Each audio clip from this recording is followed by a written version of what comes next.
The Ineffable, the 9th of September 2024.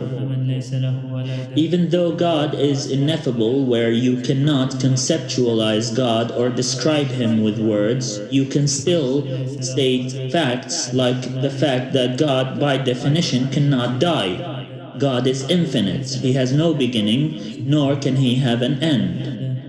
Even when the world is blown back to dust, brought back to the nothingness that it began from, everything will end, but God will not.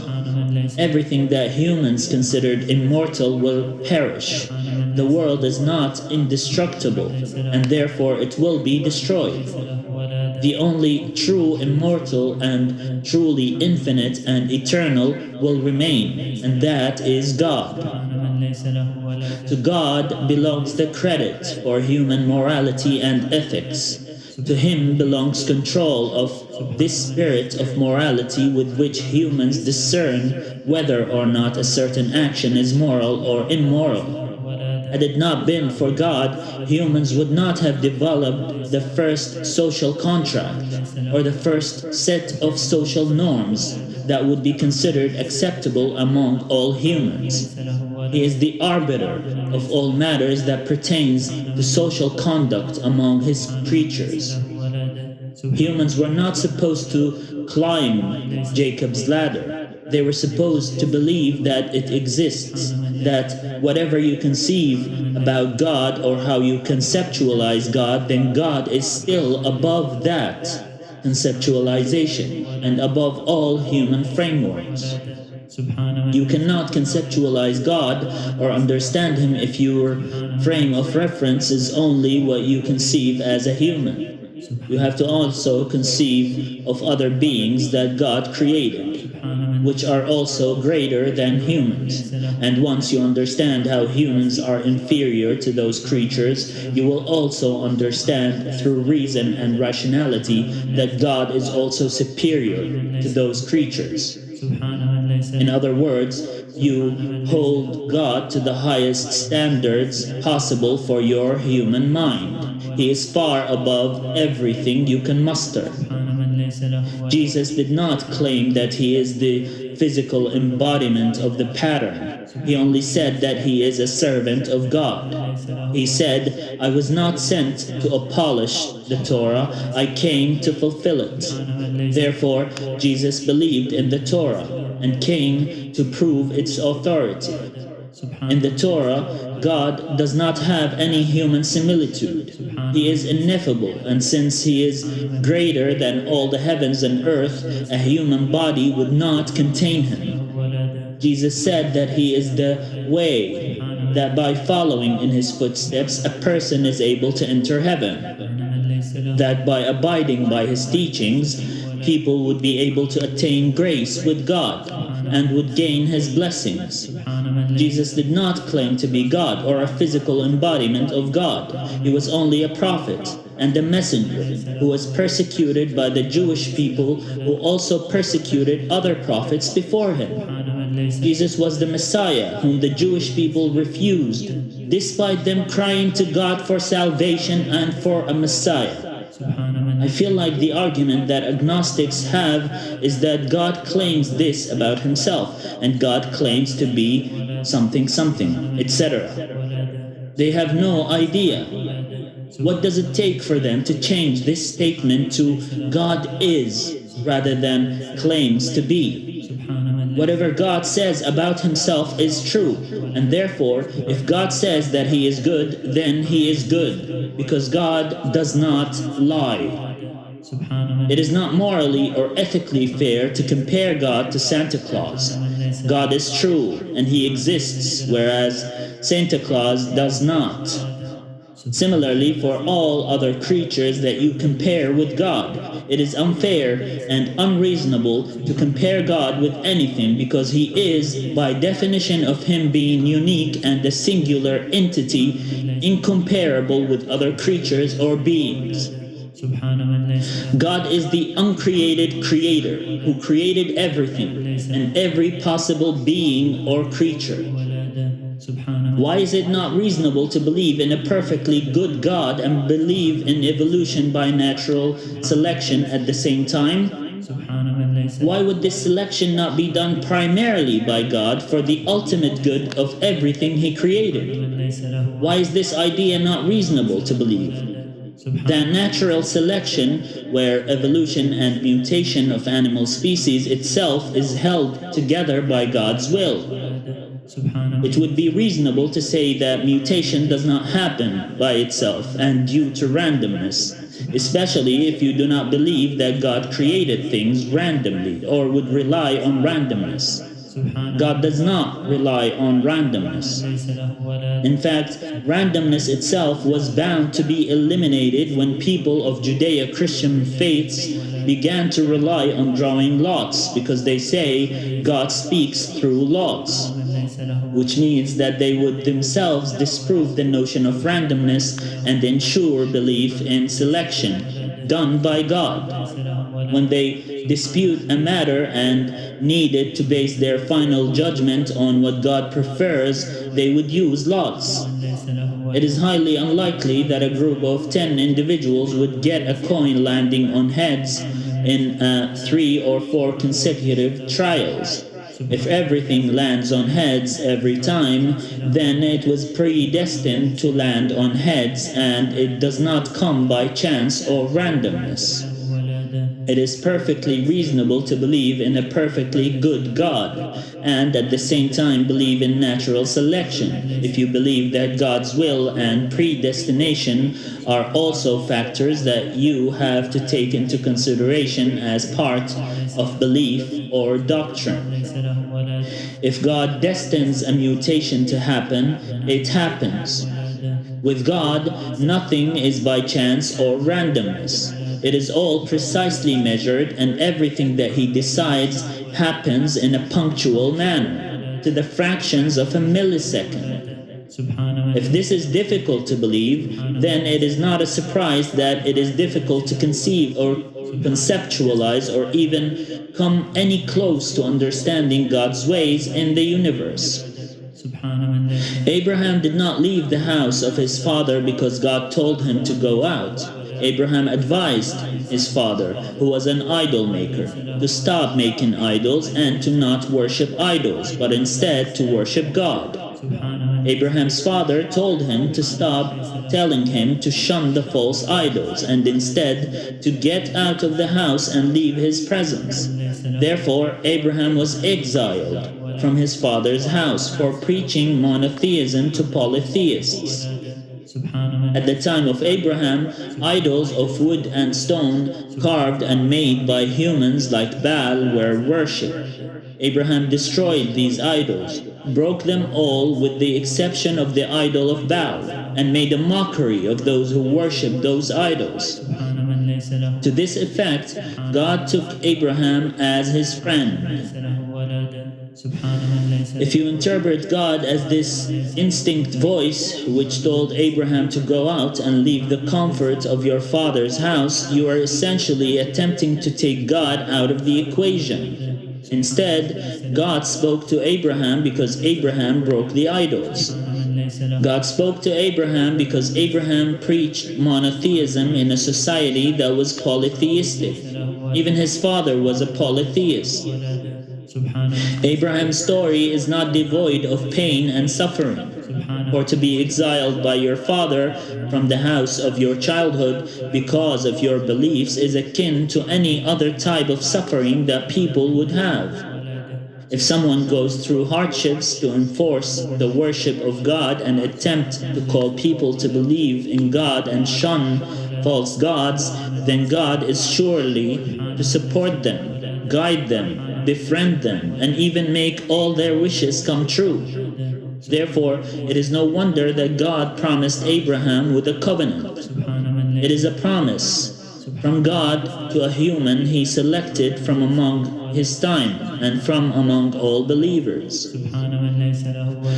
I find it to be obnoxious that you claim to be trying to understand Jacob's ladder and how to climb that ladder, but at the same time you hold the idea that Jacob was a liar, a cheat, a mama's boy, until he decided to change his ways. In a way, the moral of that is that by changing their ways, humans attain salvation or reformation. But at the same time, it is a claim against the prophet of God.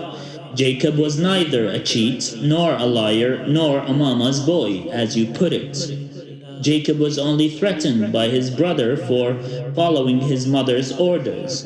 In other words, he did not lie to his father Isaac, but instead he did what his mother told him to do. This does not mean that he is a liar, and by retrospect he was not a cheat, because he did not cheat his way to his father's blessing. He merely did what he was told to do. What some people do not understand is that the Bible portrays prophets in a way that pertains to how the writers or transcribers of the Bible portray them. If the authors of the Bible wanted to show a prophet to be indecent, they would easily be able to do that by throwing in an incident or event in their life that portrayed them that way. This does not mean that it is true about the person in question, especially if they had the title prophet. A prophet is someone who is selected by God for their piety, chastity, and faith. They preach monotheism of this one God, and they do what he commands them to do, much like angels who obey God's command, and do not go against his commandments or his will. Hence why Jesus cries out, "Thy will be done," because it is God's will which will overpower every creature of God's by the authority and the power of God's command. In that manner, Jacob, who was a prophet of God, could not have been a liar or a cheat, or if he had been such, God would not elect him as a prophet. God would have treated him much like the king who went against God's commandments and against God's orders in the kingdom, and thus God left him to his ways. Jacob was a prophet, and therefore deserved to be respected. The Bible has a tendency to disrespect or negatively portray the prophets of God, from showing Noah drinking wine to Lot's story to Jacob's story and so forth. It is marvelous how Judaism and Christianity claim to retain their holy status as being divinely inspired, while at the same time accusing prophets with indecent acts. Had these events not been mentioned, removed, or outright not alluded to, would the Bible have been any truer? If the Bible is truly divinely inspired, then shouldn't those who have collected the Bibles had been inspired to remove indecency about the prophets from the holy book? Since they are true prophets of God, God would not show them to be indecent, but rather would show them out to be a good example to follow, where people who would read about them would be more inclined to become like them, rather than nitpick and point out their sins and shortcomings, especially if those sins and shortcomings are only there because those who wrote the Bible wanted to mention them. You say that we are constantly guided by God and by emotions and desires, but the truth to the matter is that we are guided through God and misguided or led on by our emotions and desires. That if desires were against morality, ethics, and unfulfilled hedonistic desires, then they are illusions rather than guidance. Guidance can only come from God. Whether God uses these desires to guide humans or lead them on a specific path is also possible. Desires and emotions only work for this life, for the fleeting moment that you feel the emotion or feeling associated with the specific desire. If it is hunger, when you satisfy this hunger is your short-term end goal, the fleeting moment and the fleeting life. However, when it is God that you seek, when it is God's satisfaction with your action and deeds is what you seek rather than the fleeting moment, then your desires become a tool that you utilize to reach the ultimate good and to satisfy God, who is the absolute truth. It is no wonder that knowledge and guidance are intertwined, because if your desires were in line with God's commands and will, they would also become a tool that God uses as guidance. In which case, every action that you make and every desire you have would be employable, sometimes even by God. It was by God's permission that Jesus was able to raise the dead back to life, by God employing Jesus to act on earth. Jesus' will was in line with God's will, and therefore the act was committed ultimately by God. But Jesus would always ask that God's will be done. In other words, that a day would come when the cup would be taken from him. He was given authority over human sickness, but he could only cure the blind whom God wills to be cured. If God did not want a blind person to become blind, it would not be possible for Jesus to do any healing. Similarly, God's will is always meant to be taken as the final and true decision making in the process of maintaining the world to avoid chaos. If a person was given knowledge and power over the material world, it would easily be employable towards evil in the world. However, prophets would intrinsically be inclined towards the best possible way towards good. It was not to propagate evil in the world that God sent the prophets to humanity. It was to teach them the best direct way towards good. Morality stems from religion because God is the moral guide who guides to morality. It is only through God's guidance that any of us would be led towards good, and guidance itself comes from God. It is difficult to do in a generation of egotism where people believe that their opinions that could very much be influenced by their vain desires are more important than anything else. That if a person has a personal frame that they believe is true would immediately assume that their truth overpowers other people's truths. By definition, thinking that their opinion is truer than other people's opinion and waiving a place at the table for their opinions. God is truly inconceivable if we think that we need to be very precise when defining God. It is similar to trying to pinpoint a definition on something that cannot be defined. Because to define God is to constrain him by our definition to something that can be conceived or put into words. That is what it means to be ineffable and receding. That by arriving to a specific definition, God is more than that definition, by his definition of being infinite. Ineffable means cannot be put into words, and receding means even if you can find a definition, he is far above being constrained by that definition. He is more than that. Trying to find a definition or specific conception of God would leave a person lost in a loophole that is actually by design. It is an endless loop of everything that a person associated with what he calls God. God is above everything and above description, and therefore, when we say receding, we would have to mean that he is going higher rather than going further. If defining God would make God recede, moving away from us, then that would still be possible and could be true about God.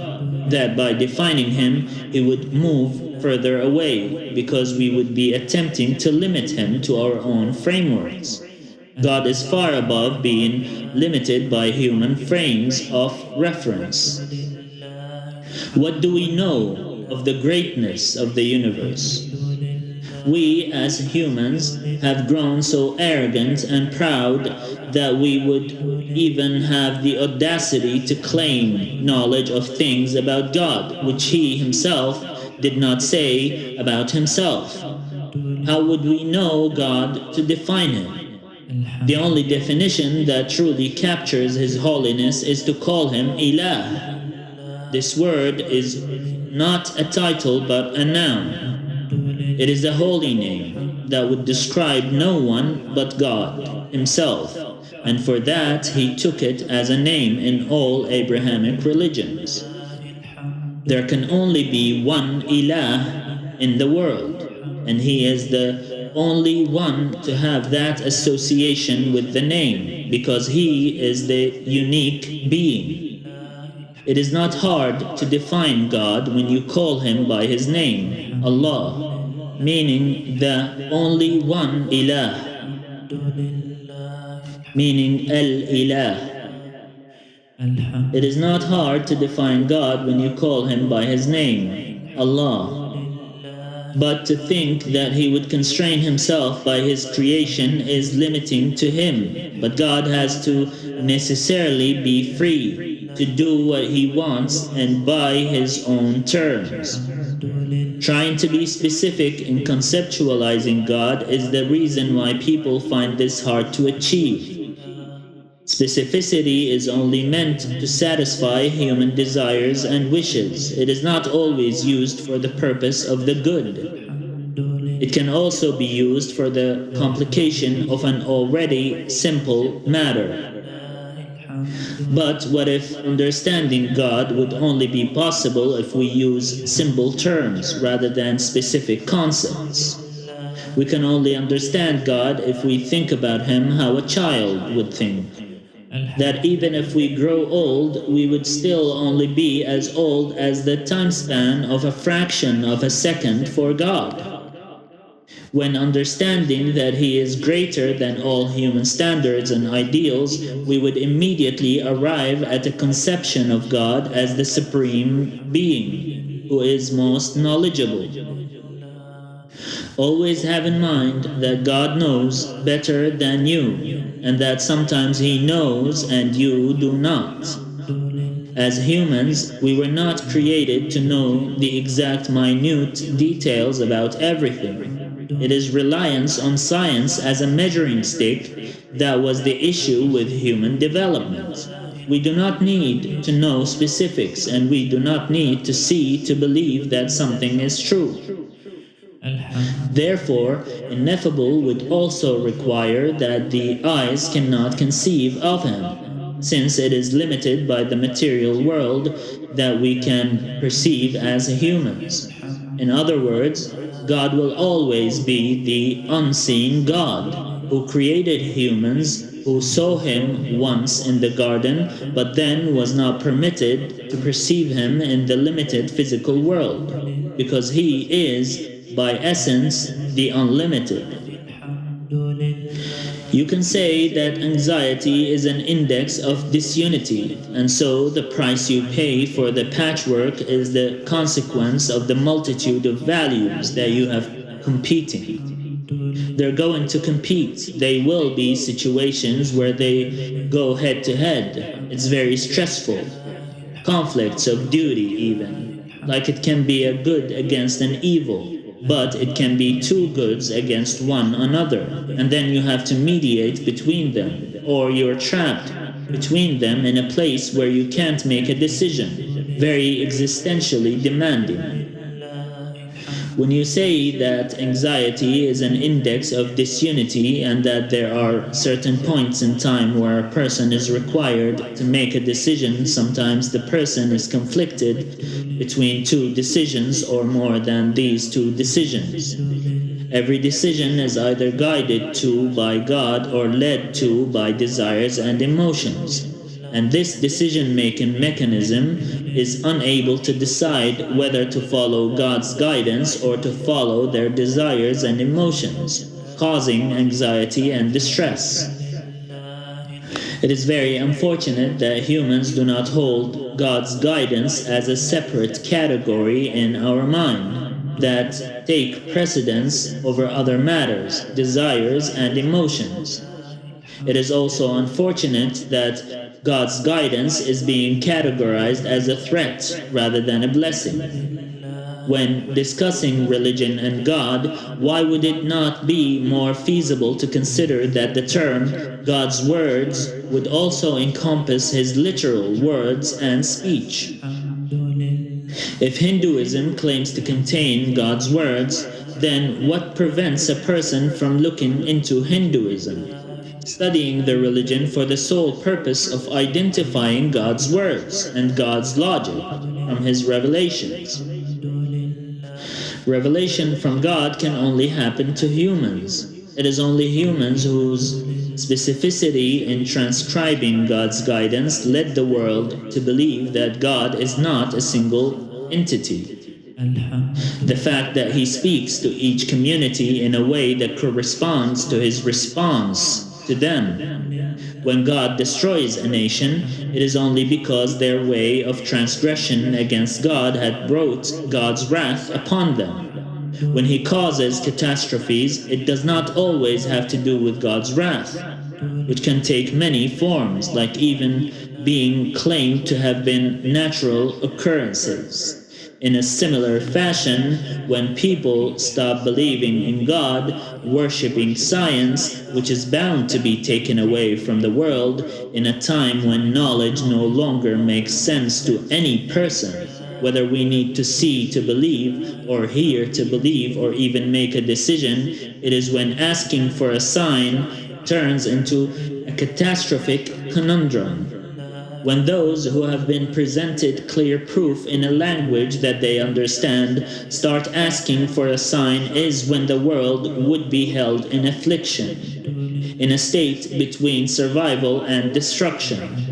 When those who were presented clear proof in a language that they understand are complicating the existence of God from whom all knowledge is taken, when they begin to make belief in him more and more complicated and requires more and more evidence that humans would be able to study, when they start asking for signs that they alone can comprehend, they start to claim that science itself is not from God.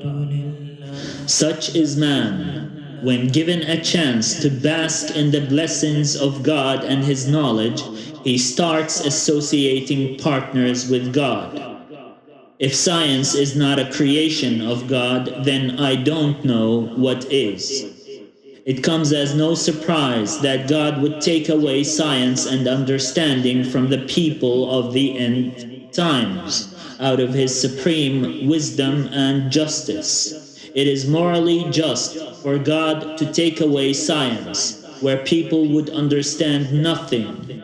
If science becomes a thing to worship as opposed to the only one worthy of worship. It is very sad that an atheist, an agnostic, and non-believing debates, they sometimes say, I do not believe in God, I believe in science. Or some other times saying, I do not believe in God, I believe in something something. If you ever attempt to compare God with anything, God would always reign supreme. And such should be a person's decision-making mechanism. If it is about God or a guidance from God, it has to reign supreme over delusions of desires and emotions of a fleeting world, especially if everything that pertains to God would survive some destructions caused by misconceptions. The act of free will happens in between the states you mentioned. The state in between good and evil would be decided ultimately by the person. Whether he selects to act upon his evil inclinations would only be doable by a person who is innately evil. If they choose to do evil, then they are certainly being put into a test by subjecting them to a choice between good and evil. An evil person does not do something evil while believing that it is evil. They do it because they think it is the norm. A gangster would kill someone because it is what gangsters do. It is to maintain their influence and power over the streets that they are usually found in, or to maintain their programming. Whether to pull a trigger or not would always have a voice in the mind of the person holding the gun telling them not to do it. This voice is the good part of the equation. Whether some people believe that to be good spirits, angels, fairies, or even sirens, it all comes to perception and definition. A gangster who wants to kill someone would have already put a veil in front of those voices. He would not hear them. The conundrum with the good and good decisions would normally be based on lust, greed, or other seemingly deadly sins. It is a decision between good and good, which does not invoke anxiety but rather are made with the help of desires and emotions, in which sense the person followed their desires. If their desires are evil, then it comes back to our definition of good. If the world does not consider God the source of good in the world, then this is a problem with atheism. If both good and bad are in the hands of God, choosing whether a person will choose good or bad, then it is predetermination. That life was predetermined to take this specific turn. But then again, that can be loaded with blame, saying that everything that was done for because of God's predetermination. Nothing will help them. A specific type of anxiety would happen when a choice between beliefs is proposed. When in your conception this belief and another belief are similarly valid, although they might be the complete opposite of one another. If said belief in conflict with another belief is essential to your life and death, then it would certainly result in an epileptic shock through your body. Such a kind of anxiety caused by conflicts of belief is similar to being told that if you believe such and such, you immediately die. And so, it is somewhat similar to putting your life on the line for a single belief. What's more is that this whole debate and decision-making cycle would only happen within your thoughts and do not have an immediate tangible effect on your life. In other words, no one is holding the gun to your head while telling you the contradicting belief that was introduced to your belief system. In short, the dilemma between doing something good or another thing that is good might be taken in a different way. Following God's guidance is following God's guidance. It is by definition a good action, and therefore it has to be followed no matter what. It cannot have another contradicting good that would take precedence over it. When choosing between two good things, value and preference have to be assigned in order for decision to be made. If a human values and prefers to do one thing over the other, then that thing takes precedence.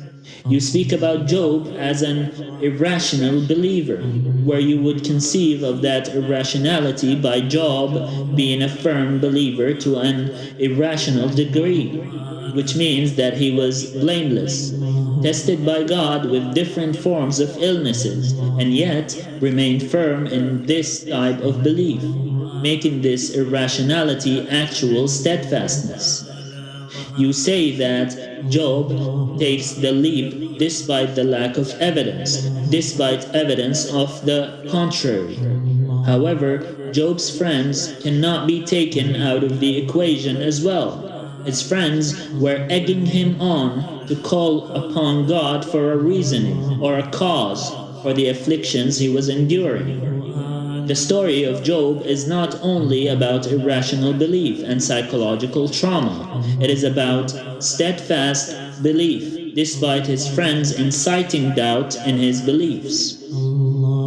Job did not call upon God for an explanation. It was his friends who kept asking for a sign and an explanation.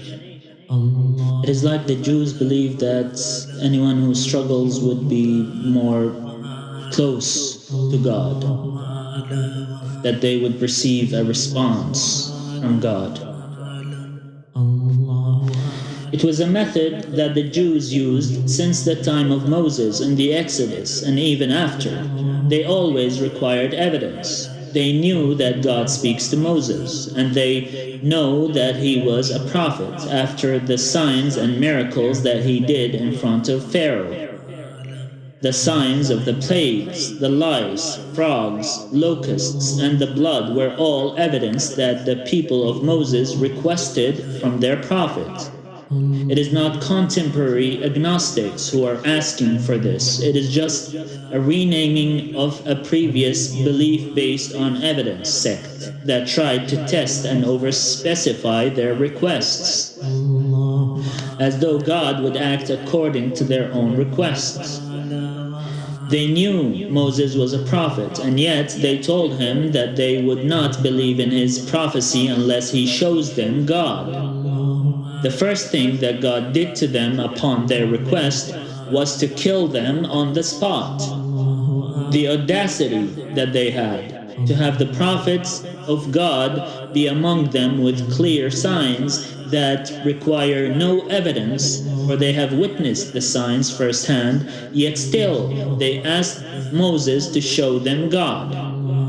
They asked Elijah to rain fire from the sky, and as such, they were only able to complicate faith for their own selves. Although faith and belief have to be taken in their simplicity, that they could easily be explained to children, so instead of an agnostic thriving to define God, they should instead attempt to put their own understanding into a clear-cut framework. It is not that agnostics believe in evidence. It is just a way to reach a specific definition that satisfies their desires rather than God. In a sense, even the word God was obscured because of this complexity. Such is when people wish to complicate religion rather than explain it. When they claim that their only motivation and only purpose in life is to propagate the truth, when they do not demonstrate knowledge of what truth really means. If truth is subjective, then it is altered and changed by human desires, feelings, and opinions. If truth is objective, then it is the unobstructed form of truth, the absolute truth, or the truth spoken about by philosophers. Yet, agnostics took the philosophers' mythology of complicating the definition in search of evidence rather than abstracting truth from the excess. If truth is not sugar-coated, for them it hurts. Thus, truth is bound to come to them clothed in a garment of their own favorite flavor for them to digest it. Otherwise, they would not consider it evidence.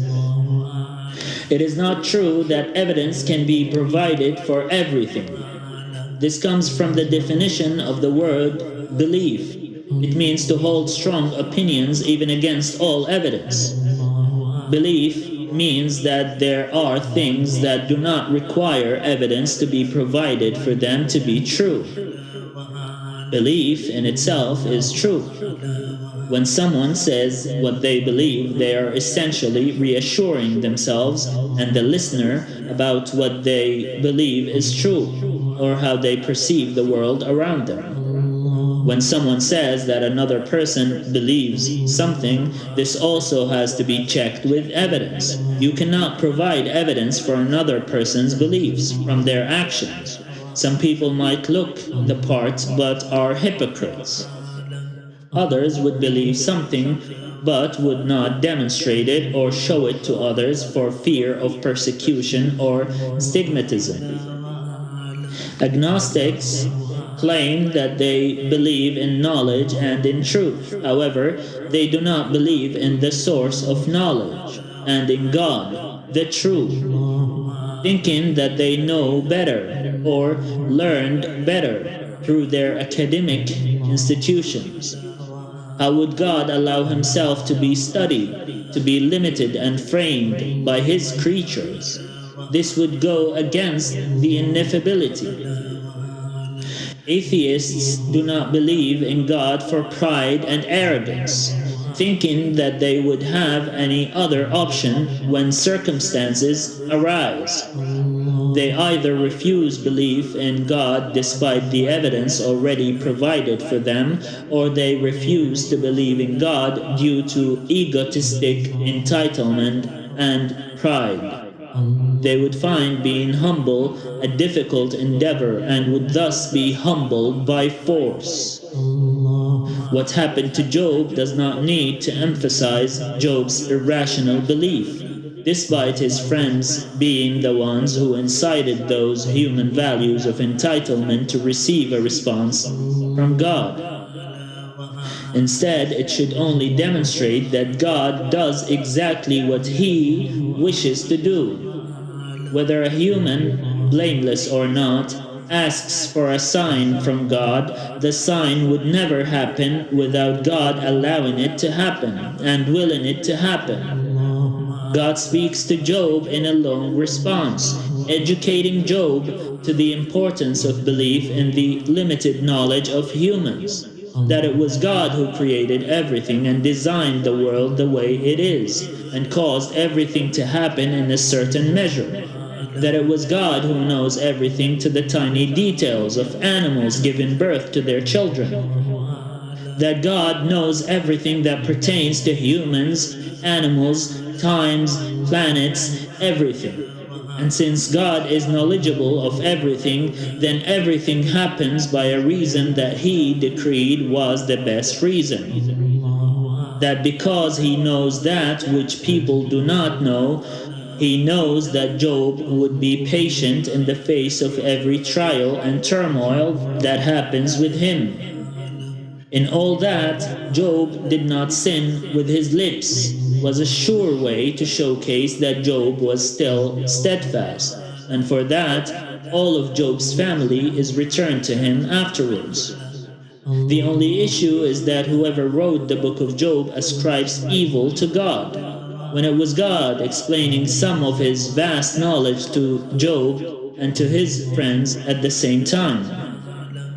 Why does a perfectly good God allow evil? It is because the perfectly good God knows that this evil will result in some good, either for the person enduring the evil, being hopeful of a better tomorrow, or for the immediate community around them, or the whole world. It is because God knows it will result in some goodness. It is very unlikely that an evil person thinks of reasons why God allows evil, saying, "For me to prosper in this life." In fact, the mere possibility that God would allow evil for the prosperity of evil people would be contradictory to the good. Instead, God allows evil to happen for the possibility of a good that would come after it.